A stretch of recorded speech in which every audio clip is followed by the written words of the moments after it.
From the headquarters of Telesur English in Quito, Ecuador, this is From the South. I'm Jose Daniel Lopez.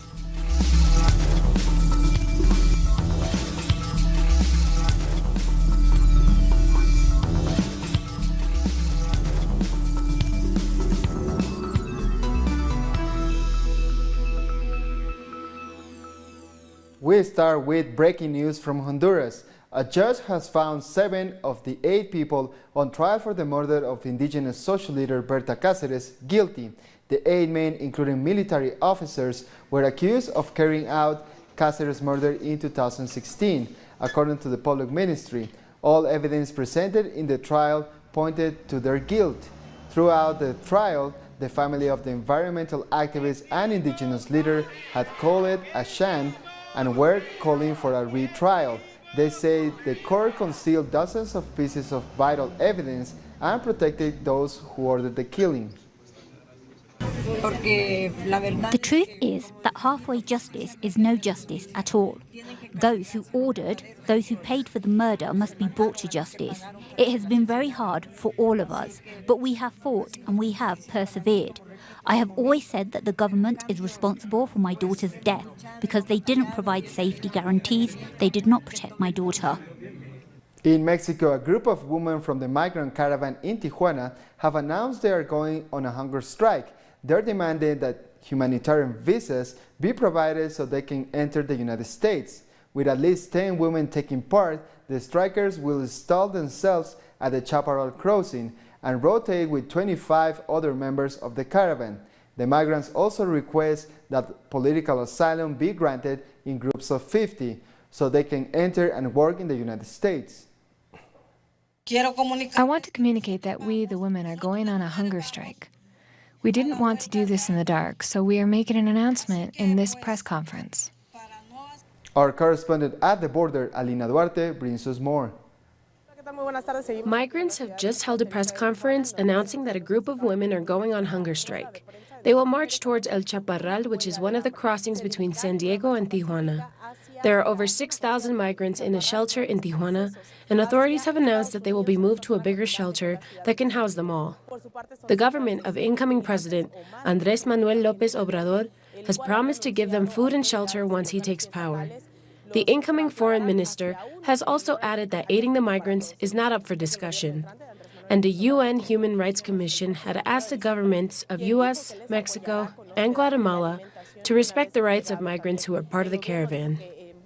We move on to Chile, where a court has issued an arrest warrant for 4 police officers who took part in the operation that killed Mapuche Camilo Cartillanca on November 14. The officers will be taken into custody for homicide, attempted murder, and obstruction of justice. Meanwhile, the position of Interior Minister Andrés Chadwick, who many claim bears political responsibility for Cartillanca's murder, remains unchanged. A report from the Operational Intelligence Unit of Carabineros showed that the young Mapuche was under close surveillance for a year prior to his assassination.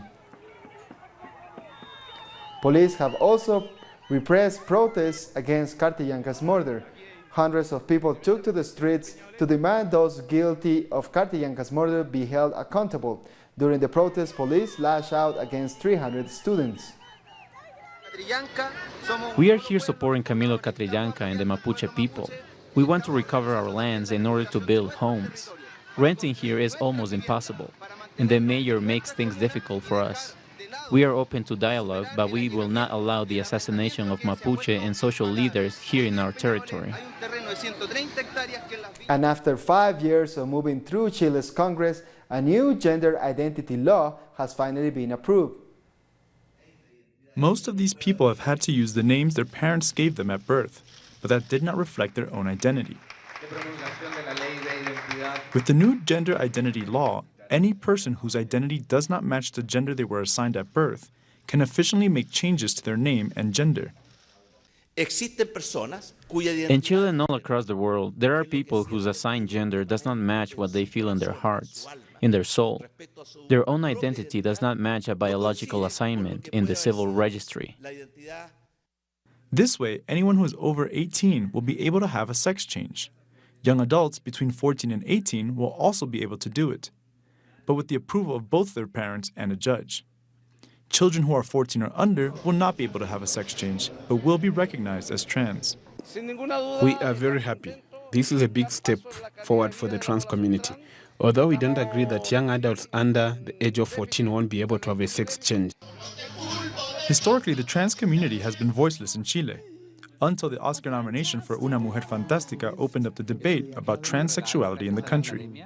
This is what they said on the International Day of Sexual Diversity. Many public institutions have raised the flag of cultural diversity, even in Congress, but I'm sure that not one of them offers concrete job inclusion plans for trans people. Because of these concerns, Alejandra Soto states, For us, this law is 30% of what we asked for.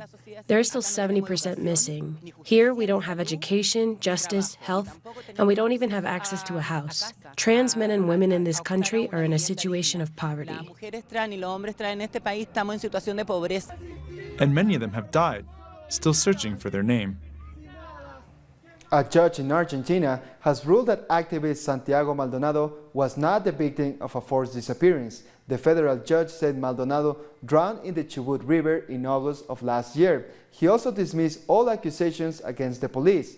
The judge closed the case against the policeman Emmanuel Echazu, the only person accused of the disappearance. But the family of Santiago Maldonado put out a statement on social media after the ruling was announced. In it, the family says the judge in charge of the case had admitted to them that he was being blackmailed to acquit the police. The judge reportedly told them this just hours before he made the ruling. Still in Argentina, world leaders have been arriving in Buenos Aires for the G20 summit, set to take place on Friday and Saturday. But the city has already seen a series of intense protests and a number of security breaches. Many protesters are still outraged by President Mauricio Macri's massive loan deal with the International Monetary Fund. And other demonstrators are protesting the presence of leaders who being engulfed in controversy, including Saudi Prince Mohammed bin Salman, Mexican President Enrique Peña Nieto, and U.S. President Donald Trump. Ahead of his arrival to the meeting, President Trump has canceled his planned meeting with Russian President Vladimir Putin because of Russia's naval conflict with Ukraine. Trump was expected to meet the Russian president at the G20 summit, but on Twitter he said it would be best for all to cancel the meeting, as Russia has not released the Ukrainian ships it detained. As world leaders descend on Buenos Aires, left-wing organizations have gathered outside Congress for the People's Summit. The main goal of this counter-summit is to condemn the leaders of the G20 and the International Monetary Fund. So far, sessions of the People's Summit have discussed topics including feminism, LGBTQ rights, and youth policies. Participants are also speaking out against neoliberal trade policies from an anti-capitalist perspective. It's really easy to make decisions and plans without the participation of those who will truly feel the effects of those decisions. And that's the way things are done, to benefit only the few and not everyone. We need different types of exchange with the world. We need talks that benefit countries that are developing. We need the Mercosur. We need to have ties with Latin America, and that's not on the G20's agenda. We'll take a short break now. Join us again after this.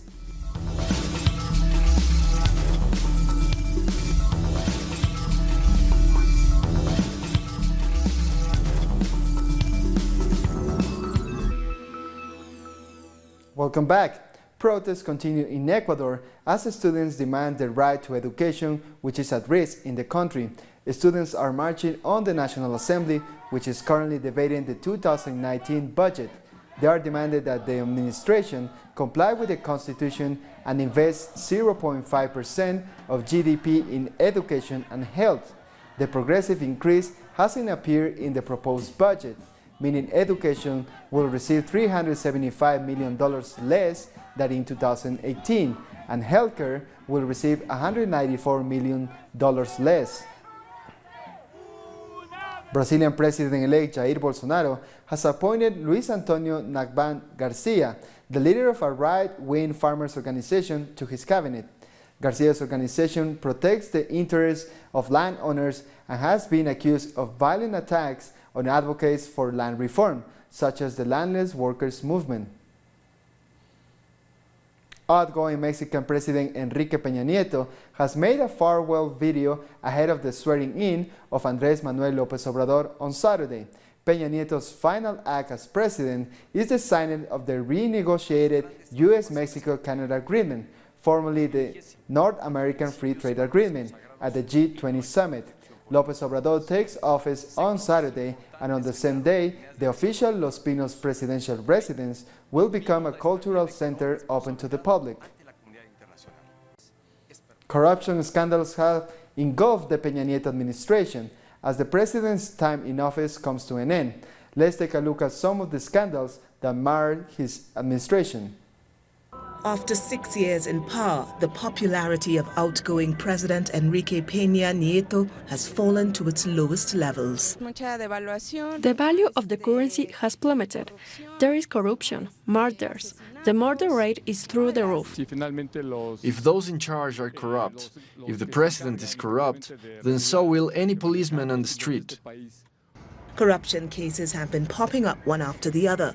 The most notorious had to be the one over the so-called White House, which came to light thanks to investigative journalism. What was meant to stay hidden is a home worth $7 million, which was bought for President Peña Nieto and his wife. A contractor friend of theirs built it, and he also received a lot of money that came from public funds through a call for bids for public works. 2 years later, the shadow of the White House seemed to follow the president. In an attempt to overcome that crisis, he asked for forgiveness from the people in a speech during the launch of the nation's anti-corruption system. I have felt the anger of the Mexican people in my own skin. I understand it. Therefore, with great humility, I ask forgiveness. I am sincerely sorry for the indignation I have caused. Despite his apology, though, governors from his own party continued to be embroiled in corruption scandals. Out of the 19 who took a picture with the president after his 2012 swearing-in, 10 ended up in jail or fleeing justice. Pre-governors were known as viceroys, who could do as they pleased inside their states. There was constant misuse of public funds during the administration of Enrique Peña Nieto. According to a different media investigation, the government reportedly signed multi-million-dollar contracts with shell companies.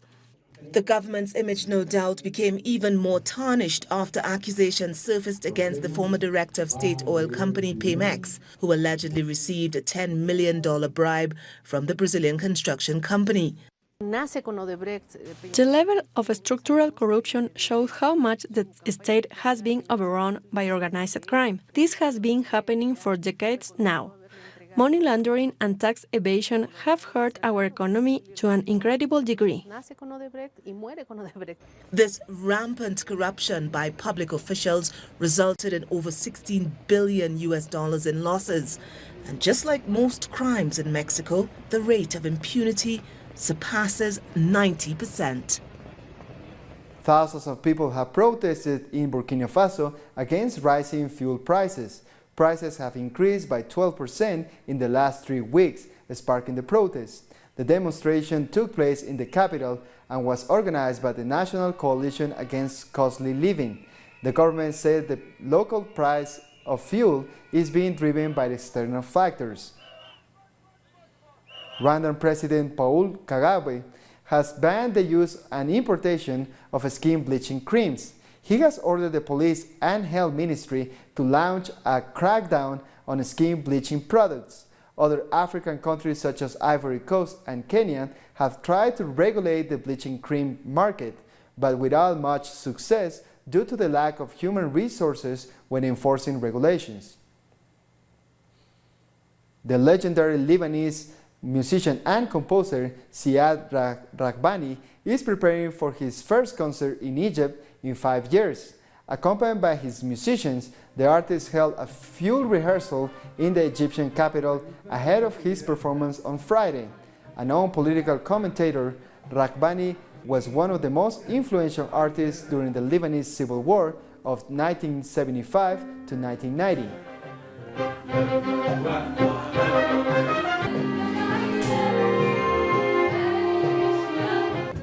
Venezuelan Vice Minister for Africa, Yuri Pimentel, has met the Tanzanian Foreign Minister, Agustin Mahinga, in Tanzania. The leaders celebrated plans for the opening of a Venezuelan embassy in the African country. They spoke about reinforcing diplomatic and economic ties. Pimentel is on an African tour where he visited Kenya and Seychelles early this week and also met with Sierra Leone government ministers and a delegation from Uganda. We'll be back in a minute. Stay with us.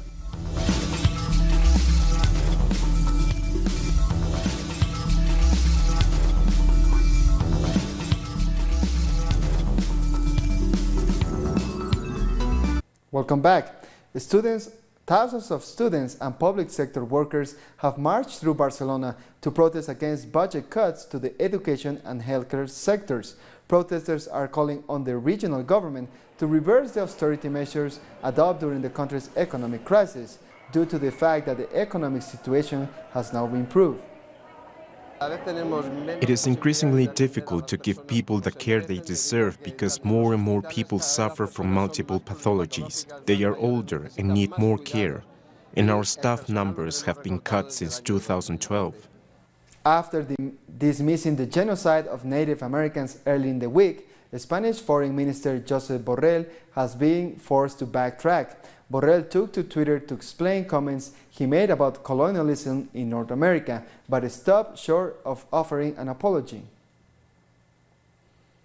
A Labour member of the UK Parliament, Lloyd Russell Moyle, has announced on the floor of the House of Commons that he is HIV positive. He made the announcement during a debate for World AIDS Day, stating that he's been living with the HIV virus for 10 years. He said he hoped his public announcement will give courage and hope to those who have been diagnosed with the virus. Next year I will be marking an anniversary of my own. 10 years since I became HIV positive. It has been a long journey, from the fear of acceptance and today, hopefully, advocacy, knowing that my treatment keeps me healthy and protects any partner that I may have. The former lawyer of the U.S. President Donald Trump has pleaded guilty to lying to Congress. In a filing, prosecutors rolled out a litany of lies Cohen admitted he told lawmakers about the project to build a Trump Tower in Moscow. Trump and his company had pursued the real estate project while he was running for election.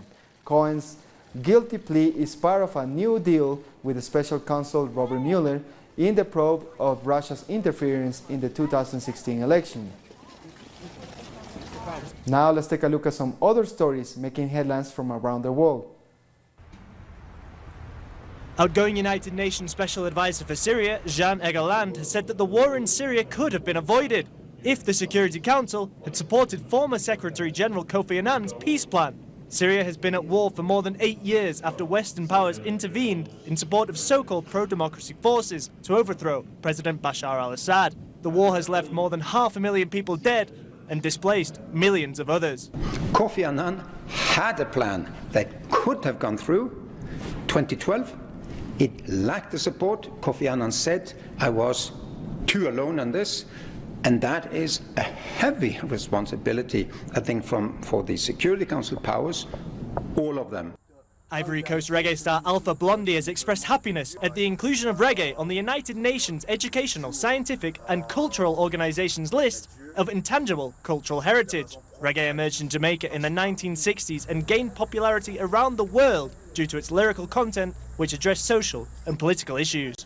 I feel great pride and at the same time greatly humbled to know the work we have done and the messages we have sent haven't fallen on deaf ears, that we defend humanity by glorifying it And by denouncing its failings, humanity also deserves to be celebrated and to be respected. Russia has deployed its flagship S-400 surface-to-air missile system in Crimea. The S-400 is able to intercept targets 30 kilometers high at speeds of up to 2,700 kilometers per hour. The move comes amidst tensions between Russia and Ukraine after Russia's seizure of Ukrainian Navy vessels. And with that, we come to the end of this news brief. These and many other stories you can find at our website at telesurenglish.net. And join us on social media, Facebook, Twitter, and Instagram. For Telesur English, I'm Jose Daniel Lopez. Thank you for watching.